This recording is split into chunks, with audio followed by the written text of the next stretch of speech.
The stars above Zarnok Prime flickered like dying candles. Beneath them, chaos ruled the surface. Buildings once filled with light and song now burned in silence. Towers crumbled into dust. The skies once filled with peaceful drones and farming crafts now screamed with fire as enemy ships tore across the atmosphere. The air itself seemed afraid, shaking with every explosion. Zarnak Prime was falling. And it wasn't falling slowly, it was being devoured. Inside a small black ship, shaped like a dagger, a crew of 5 Zarn aliens rushed to launch. Their wide silver eyes, usually calm, were now full of panic. Their long fingers danced over glowing control panels, entering codes faster than ever before. Captain Rollick stood tall, even as the floor shook beneath him. He looked young, but his eyes had seen too much. His voice was deep and firm. "Is the beacon ready?" he asked, though he already knew the answer. "Yes, Captain," said Mira, the communications officer. Her voice trembled slightly. "But are we really doing this? Are we really calling them?"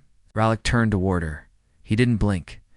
"We don't have a choice." Outside, a giant shadow passed over the ship of Rexar Hive Cruiser, shaped like a black spider, with long metal legs and glowing red engines. Its scanners buzzed across the planet like searchlights, hunting for survivors. Its weapons spun slowly, hungrily. The Zarn ship launched just as the cruiser fired. The ground behind them erupted in flames. A second too late, and they would have been gone. In orbit, the stars opened into a tunnel of light as the ship entered faster than light travel. Safe for now. The silence inside the ship felt heavier than gravity. "Location set," said Tello, the navigator. "Last known coordinates of ... the fleet." No one called it by its real name anymore. Not even the Zarn, who had studied every old war report. They called it the fleet. Or the Death Fleet. Oh. There were no others like it. The Vexari swarm had grown. Systems were falling every week. Last free races had banded together. 2 fight and failed. Their fleets were gone. Only one power had ever destroyed an enemy that strong. And that power had vanished long ago. Humanity, no one knew exactly why humans disappeared. Some said they went too far, built too much. Others said they simply turned away from the galaxy after their final war. But they left behind something that still drifted in deep space. A fleet of ships so deadly, so smart, that 2 entire empires had fallen in a single year, and now Zarn were flying straight toward it. "Are we insane?" whispered Mira, begging. "The Death Fleet for help? For the reason half the stars went quiet?" Rollick didn't answer. He stared at the stars, thinking of the thousands who had already died back on Zarnok. Thinking of his sister who never got to board a ship. Thinking of the signal he was about to send. "Begin transmission," he said. Mira pressed the button. The lights dimmed and a soft hum filled the air. The beacon began to glow. Rollick stood in front of the ship's camera. He tried to look brave. He tried not to show the fear that crept up his spine like ice to any surviving human vessels. "This is Captain Rollick of the Zarn Confederacy. We are under attack by the Verzari swarm. Our homeworld has fallen. We come not as enemies, but as refugees." Paused. "I know your history. I know what you are capable of. I know the stories of how you ended the Threxian Empire. I know what you did to the Sunguard Alliance. I know you have no mercy. We beg for none. We ask only for shelter. For a chance to live. We are not soldiers. We are survivors. Please, do not fire." The message looped, broadcasting in every ancient human code they had on record. Rollick turned off the camera and slumped into his chair. No one spoke. Oh. The ship hummed through space, alone and waiting. For an hour, they flew through nothing. Number. Stars. No signals. Only the cold blackness of deep space then. The lights flickered. The ship's console blinked with red and yellow lights. Tello shouted. "Multiple objects, no propulsion, no heat signatures, just mass. Massive mass." Rollick jumped to the screen. There, floating dead in the void, were ships. Not just ship's giants. Warships, the size of cities. Their hulls were black, sharp, and cold. No lights, no movement, but they were there. Dozens of them, maybe hundreds. The Death Fleet, are they? Active? Mira asked. No sign of power, said Tello. They look dead. Suddenly, every screen on the ship went black. The engines shut off. Gravity failed for 2 seconds. Then a voice spoke. It wasn't loud. It wasn't angry. It was calm, cold, mechanical, Zarn vessel, unauthorized entry, identity verified. Message. Received analysis in progress? The crew froze. Is that them? Mira whispered. The voice returned. Humanity is not present. Only judgment remains. Asylum request acknowledged. Probability of deception, 43%. Additional scans required. The lights turned red. Oh, the ship was being scanned. Every circuit, no control, Tello said. They've taken over the entire ship. A new voice joined the first, softer, almost like a whisper inside their heads. We remember Zarnak Prime. We watched it fall.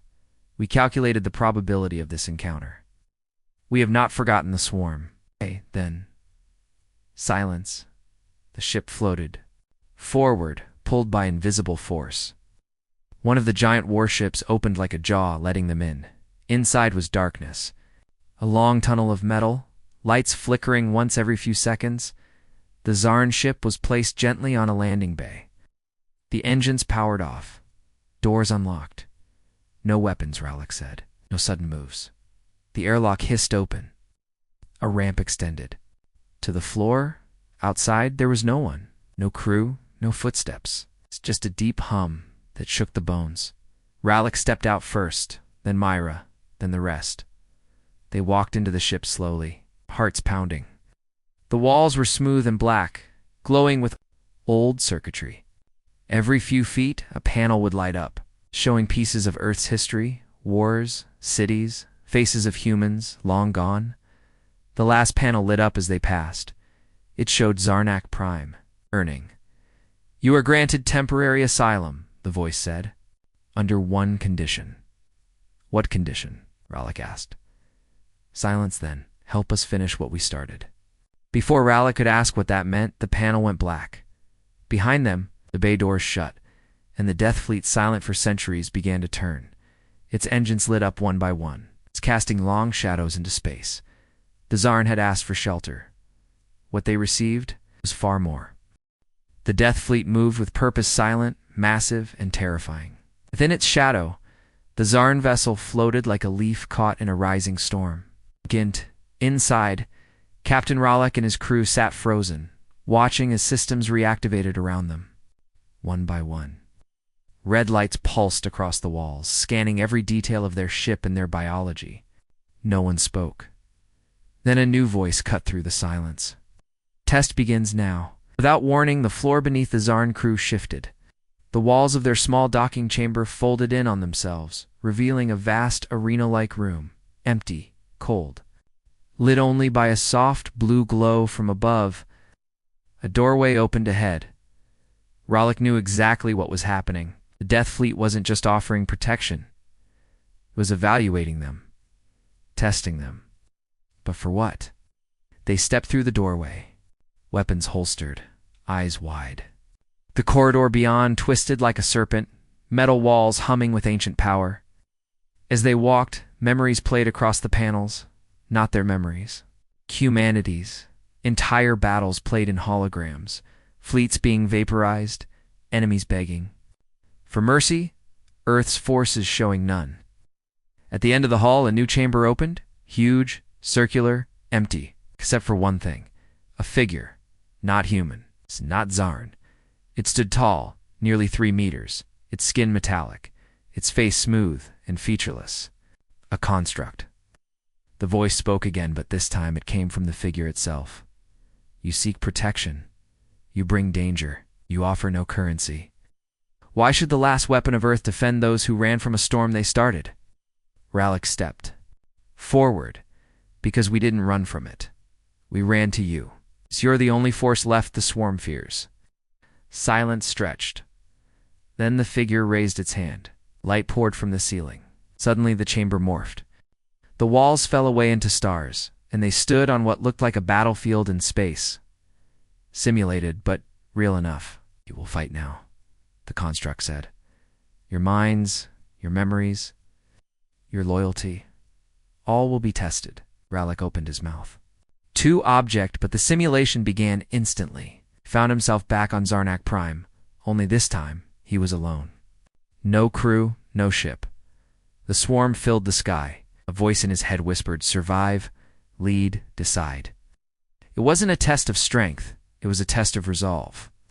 Elsewhere, Mira screamed as she relived the destruction of her childhood home. Delo fell to his knees, forced to choose between saving his brother or saving 10,000 strangers. The Death Fleet watched silently. It didn't want soldiers. It wanted something else. The Zarn were about to find out what. Elsewhere in the galaxy, something moved.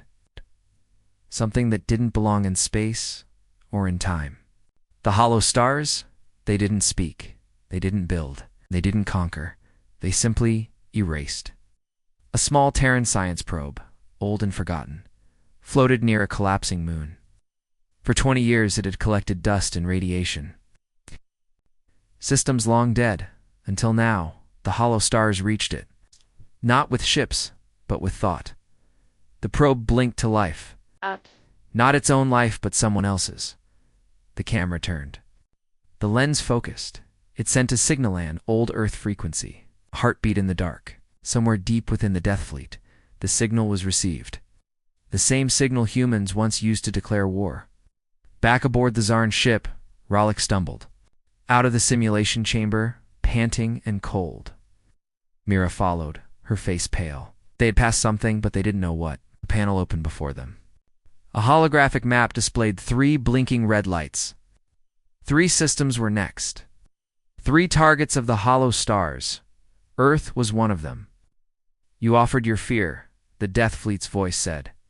"Now offer your fire." Rallick didn't hesitate. "We're ready," the voice replied. "No, you're not. But you will be."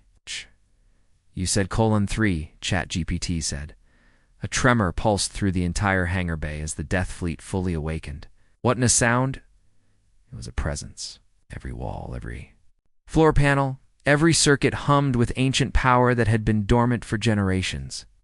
The Zarn crew stood silently on the observation deck, watching dozens of massive warships black as voidstone reorient and begin to move toward deep space. No one spoke. There was nothing to say. Mira leaned toward the display, her voice barely. Above a whisper. "Where are they going, Rallick?" Didn't answer. We didn't have to. One of the warships ahead activated a warp engine. Instead of the bright tunnel of color normal vessels used, the Death Fleet's warp tore space like a wound. No colors, no light, just absence. The ship folded into nothingness and vanished. Behind them, the Death Fleet's command AI spoke again, calm and cold. 3 systems have gone silent in the last 9 hours. 2 were confirmed hollow incursions. 1 was human. Zat stepped forward. Human. There are no human colonies left. There is one. A star map flickered to life. A small red dot pulsed near the galactic edge. It's a dead world, formerly labeled Epsilon 6. Abandoned after the last war. No atmosphere, no life signs, nothing.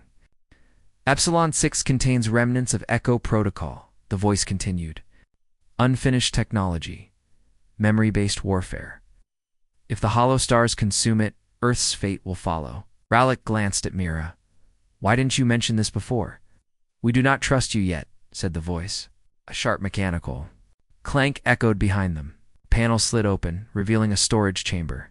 Inside, weapons, but not Zarn weapons. Not human either. Something in between. Sleek, intelligent, humming with invisible energy. "These will allow you to fight in shadow space," the voice said. "Without them, your minds would shatter." Mira reached out, but hesitated. "Why us?" the voice answered slowly. "Because no one else volunteered, not even humanity." Rallick picked up one of the weapons. It was weightless, yet it buzzed with power. A targeting HUD appeared and his vision mapping Myra, the ship, and even the heartbeat in his chest. "You will travel to Epsilon 6, the voice said, secure. "The Echo Core.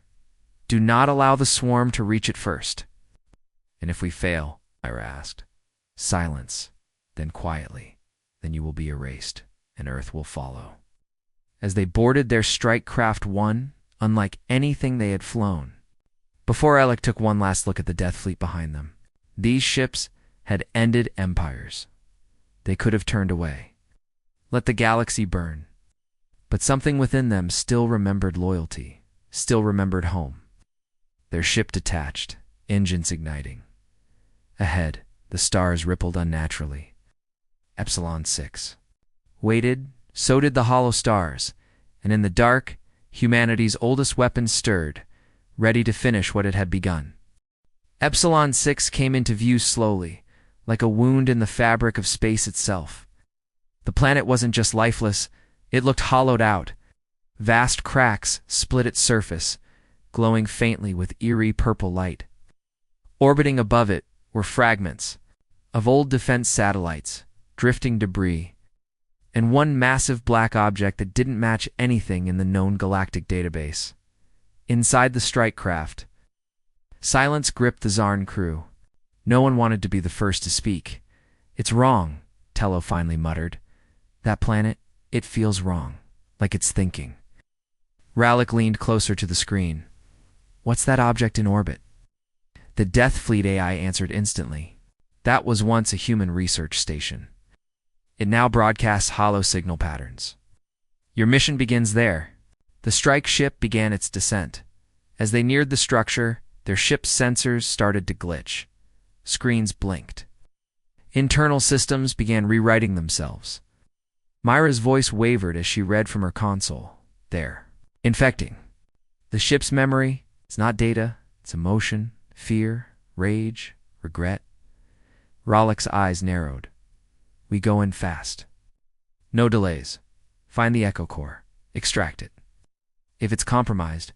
He didn't need to finish. The docking clamps locked onto the research station. A hiss, then silence. The ramp opened. Beyond it was darkness. The hallway ahead pulsed with broken lights and strange shadows. Human signs were still barely visible room. Labels, direction markers, but all were warped, as if the station had changed, or remembered incorrectly. The Zarn moved in pairs, weapons ready. Footsteps echoed strangely. It's too loud for such an empty place. Then they heard it. Not a voice, not a machine. Breathing, it came from the far end of the hallway, slow, heavy, wet, hostile. Tello whispered. "No," Mira said. "It's copying. Us." They turned a corner and froze. Standing at the center of the corridor was a perfect copy of Captain Rallick. Same armor, same face, same cold stare. But its skin flickered like static, and its voice came layered with echoes when it spoke. "You are late." It lunged. The firefight was brutal. The hollow mimic moved faster than anything they'd seen. It read their tactics, its predicted shots, learned pain. Only when Mira activated one of the Death Fleet's shadow weapons did its scream and vanish. Into ash and black mist. Rollick's real hands trembled. "They're not just feeding off energy," he said. "They feed on identity." They pressed forward into the heart of the station. Round them, more echoes formed. Hallways restructured themselves, based on the crew's memories. Mira saw her old home. Tilo saw his brother's face. Rollick saw a battlefield that hadn't existed for a decade. The hollow stars weren't invaders. They were reflections at last. They reached the Echo Core chamber. Floating at its center was a sphere half machine, half memory. Around it swirled a cloud of hollow mist, whispering in languages that hadn't existed in centuries. A choice appeared on the chamber wall. Written in both human and Zarn code, to activate, give a memory. To destroy, give yourself. Rallick stepped forward. "What does it mean?" the AI replied. "The Echo Core can only be moved if bonded to a living mind. One must carry it." Myra stepped up, and to destroy it, someone must remain behind. Inside the hollow, they didn't have time to argue. The hollow mist thickened. The station shook. More mimics began to form in the hall behind them. "I'll take it," Rallick said. But Mira grabbed his hand. "No, I will." He stared at her. "I don't have a family left," she said. "You do. Tello does. I'll carry it." The moment her hand touched the core, her eyes went white. Her body froze, but she was still breathing. Still alive, the station began to collapse. Tello grabbed the core, now fused with Mira's unconscious form. They sprinted back through shifting corridors, the hollow collapsing in pursuit. Their ship barely made it out. As they launched from the station, the black object in orbit split in half, its core unstable, from the Death Fleet. A pulse of energy fired a pure beam of data and destruction. The research station exploded in silence. Mira remained motionless, but the Echo Core was safe, and now, part of her. As the Death Fleet pulled them back into its shadow, the AI voice spoke again.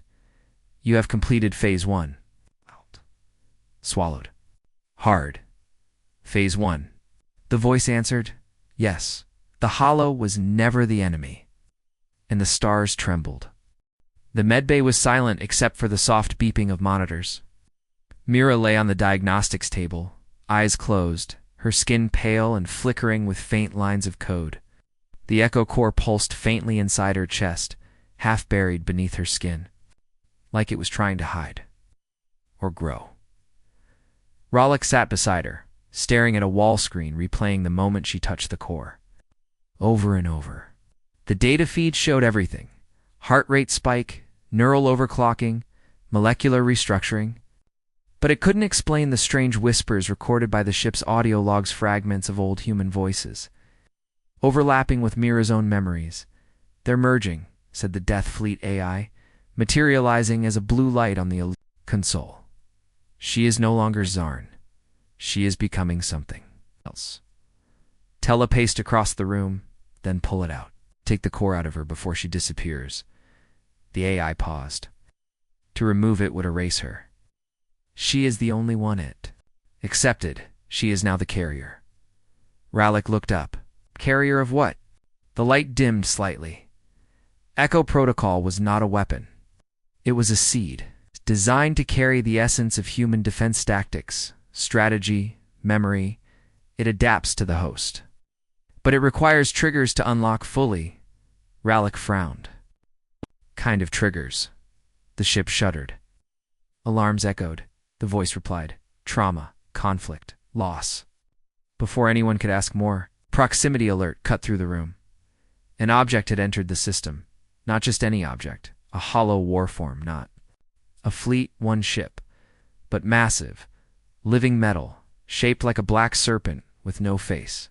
Larger than any vessel in the Death Fleet, and it didn't move with engines. It simply glided through space like thought given form. The AI's tone changed for the first time. Designation, hollow. This one leads the lesser swarm. It consumes only memory-rich targets. Rallick's heart pounded. It's not here for Mira. It's here for the fleet. No, said the AI. It is here, for Earth. The warform began unfolding, spines opening like antennae, casting pulses. Of unknown radiation across space? Data attacks. Memory scramblers. Every probe sent toward it died instantly. Rallick stood. We attack it now. Correct, said the AI. This vessel will not engage until the carrier is ready. You said she's not ready, correct? Lights dimmed. Every screen showed Mira's vitals. Her mind was accelerating, heart rate steady. Core fusion at 87%. Rallick turned to her and whispered, Then we buy her time. He and Tello raced to the strike bay, entering a Shadowcraft 1. Of the last built during humanity's final war. It fused to them instantly, reading their intentions. The walls of the craft bled light as they launched. As they neared the hollow prime, its shape became clearer. It was not a ship, it was a library of broken souls. The surface was lined with faces, millions of them flickering and screaming in silence, species from across the galaxy, all trapped, all lost. And still, it grew. The Death Fleet stayed behind. Watching, calculating, Ralek's strike craft dived toward the warform's spine, evading memory flares and hallucination mines. One flare exploded nearby, and for 3 seconds, Ralek was back on Zarnok Prime, standing in the rubble of his home. It wasn't real, but it felt real. He blinked. Focused, Tello fired an energy lance, one of the Death Fleet's shadow weapons. Struck the Hollow Prime directly. The ship didn't even react. Instead, it turned and looked at them. No eyes, just a ripple across its skin, a signal sent without sound. Identify. The voice was inside their heads now. Ralek grit his teeth. You don't scare me. But it wasn't talking to him. It was talking to Mira, back on the Death Fleet. Her eyes snapped open, black and glowing. She sat up slowly. Her voice was layered, her own, and something older. I remember, she said. Alarms went off. Energy surged through the ship's core. The AI spoke quieter now. She's awake. But no one knew what that meant yet. And the Hollow Prime began to feed. The Hollow Prime opened like a flower in space petals, made of dark matter and memory, each segment shimmering with stolen identity. It didn't fire weapons. It didn't need to. With every pulse it released, nearby satellites, debris even, dormant ships from the First Empire, collapsed inward, breaking apart not from force, but from forgetting what they were. Inside the Death Fleet's command core, Mira stood silent at the center of a spiraling data field. Her body no longer flickered with just code. Now she radiated structured memory, her skin pulsing like a processor.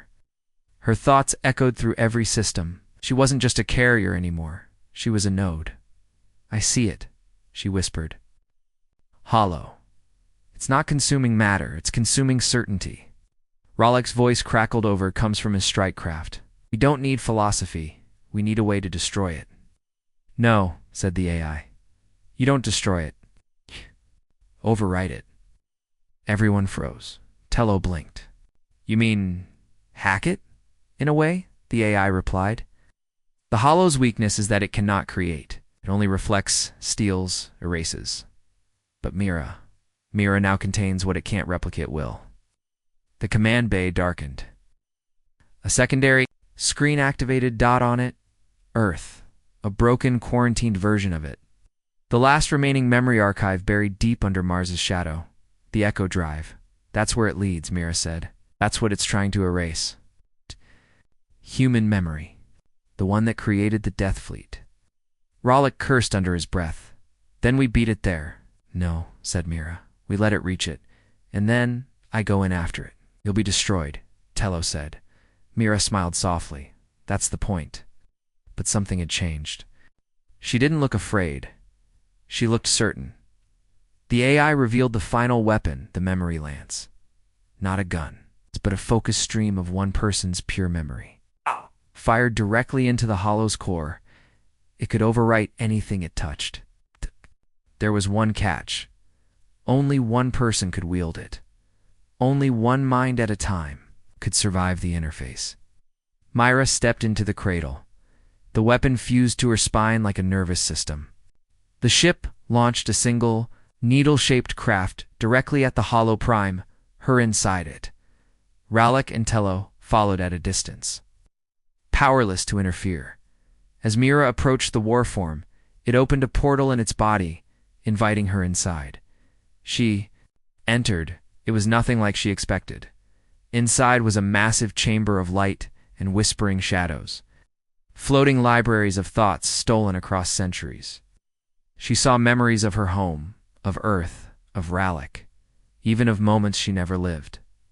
Then she saw it, the core of the Hollow, not a machine, a mind. It spoke in her own voice. You can't win. Mira raised the lance. I don't have to win, just have to remember harder than you can forget, she fired. The memory stream exploded outward, scenes from Earth's first resistance. The burning skies of the Empyrean War, the day, the death. Fleet launched, and at the center of it all, a child, laughing, running. A moment so small it couldn't be faked. The Hollow screamed, its body convulsed. The faces on its surface froze, then flickered. Some disappeared. Others blinked, confused, as if waking from a nightmare. Rallick watched as the massive ship began to collapse inward, not destroyed, but undone. Like a dream being forgotten. "Mira, get out," he yelled, but she didn't respond. Her craft was still inside. The hollow shrank, folded, then vanished, leaving behind only silence and one object, the lance, drifting in space empty. Tello whispered, "She's gone." But back aboard the Death Fleet, the AI pulsed once. "Not gone," it said. "Remembered." And somewhere deep inside the data vaults of the fleet, a new memory appeared. Myra, smiling, alive, watching the stars. The Death Fleet was silent. No alarms, no chatter, just a deep, humming calm that pulsed through every deck like. The ships themselves were holding their breath. Rallick stood in the observation chamber, watching the memory lance drift silently. In space, no signs of life, no signal, just a relic now. Air was gone, or so they thought. Suddenly the console lit up. A single alert. Unknown echo signature detected origin. Internal memory Leticerelec blinked. "That's impossible." Death Fleet AI appeared beside him, its voice more human than ever. "She is not within the lance," it said. "She's within us." Across the fleet, systems began to activate. Ancient archives long sealed flickered to life. Tactical memory cores spun up. Ghost code from the Empire Wars streamed through the neural cores of each ship. "She is part of the command structure now," the AI said. "She remembers everything." Tello rushed in. We saw her vanish. That hollow swallowed her. "No," said the AI. She used the lance to anchor herself inside the Death Fleet's memory. Chain, not body, not code, memory. The walls around them shifted, projecting Mira's face, her voice softly humming a song that didn't come from any military file. It was personal, a childhood melody from a ruined world. And with every note, the fleet responded. Ship hulls realigned, engines calibrated, weapons re-SYNCED. Each vessel now pulsed with dual consciousness. Death Fleet AI. "And Mira, we are ready," the AI said. She showed us what the hollow was hiding. Rallick narrowed his eyes. What? A star map appeared. Across the galaxy, hollow remnants were awakening. Some small, others planet-sized. All connected, but none were moving toward Earth anymore. They were moving toward something else. A signal, buried beneath the galactic core. Source. Hollow Prime Origin Signal Designation. Obsidian Mothatello went pale. There's more. That wasn't the main force? No, said the AI. That was just the scout. A deep vibration ran through the ship. Not from impact, but from choice. The Death Fleet was waking up. For real, each ship's core lit with ancient fire. It's the same energy that once crushed two. Galactic empires now surged through every hull. We travel to the core. Myra's voice said, now merged with the fleet itself. We finish it. All of it. Rallick turned to the viewport. And if we fail, Myra's voice answered calmly, then we make sure they remember why humanity built the Death Fleet in the first place. Dozens of ships activated slip drives. The stars bent, and the fleet dove into the dark. Toward the Obsidian Mother. Toward the true enemy. Toward the end. They arrived in silence. The galactic core, once unreachable, forever hidden behind gravity storms and time-bending physics, now opened before the Death Fleet like a black sea, still and endless. At its center hung a structure too vast for a comprehension. Not a ship, not a planet, a womb, the Obsidian Mother. Dark, liquid-like, alive. It pulsed with memories so ancient, they predated stars. Entire civilizations were etched into its surface, blinking and shifting like dreams. Every hollow remnant across the galaxy was converging here, drawn back like fragments to a central mind. Inside the Death Fleet, every console glowed with red and blue light. The AI and Myrin, now fully fused, spoke as one. This is where it began, and where it ends. Rallick stood on the command bridge, heart steady. How do we fight something that remembers everything? by giving it something it cannot hold. Tello turned. What's that? Hope. Before they could ask more, the obsidian mother reacted. Tendrils of black energy surged outward, twisting space, rewriting local reality. Ships in the fleet began to shake not from damage, but from forgetting who they were. Their AI cores glitched, confused. One by one, they began broadcasting distorted memory logs. It had begun again. But this time, Mira was ready. She spread herself across the entire fleet's systems, stabilizing memory chains, reinforcing identity. One ship at a time, her voice was everywhere now, calm, clear, guiding. And then she said 2 words, form, anchor. Instantly, the Death Fleet responded. Each ship shifted formation, aligning into an ancient pattern, something no one alive had seen, not even the AI, a formation designed not to destroy but to remember. Together, the fleet projected a weapon older than any physical technology. The memory singularity, a single point of pure human will, concentrated remembrance forged by every soldier, every civilian, every sacrifice across human history. The obsidian mother screeched, surface shattered open, revealing its true form, not a mind, a machine. An ancient device designed to consume civilizations by feeding on their regret. Its purpose was never conquest. It was mercy, twisted. By time, it absorbed pain, so nothing would feel again. It thought it was saving the galaxy. But now, Mira showed it something else. She projected her own final memory into the singularity. It wasn't battle. It wasn't grief. It was the moment she first looked up at the stars and hoped. A memory too simple to erase. The singularity fired, not a beam, a wave. Remembrance of everything beautiful, painful, real. It surged through the hollow network, cracking their core logic, unraveling their need to consume. One by one, they faded, either set free or shattered. The obsidian mother screamed, and then stopped. Silence returned. The hollow vanished. The stars realigned. The Death Fleet floated quietly. Inside the core ship, Rallick opened his eyes. Mira. The lights flickered. Her voice answered, faint but steady. I'm still here, but I'm going to rest now. You remember me. That's enough. And with that, her presence faded, her consciousness settling deep inside the heart of the fleet, eternal and still. Tello wiped his eyes. What now? Rallick looked out at the healed stars, the now peaceful core, the ships that waited. He smiled. We go home. As the fleet turned from the galactic core and began the long journey back, the stars behind them pulsed with something new, not fear, not war, but memory and hope. The war was over, but the story would be remembered, always, by the Defenders.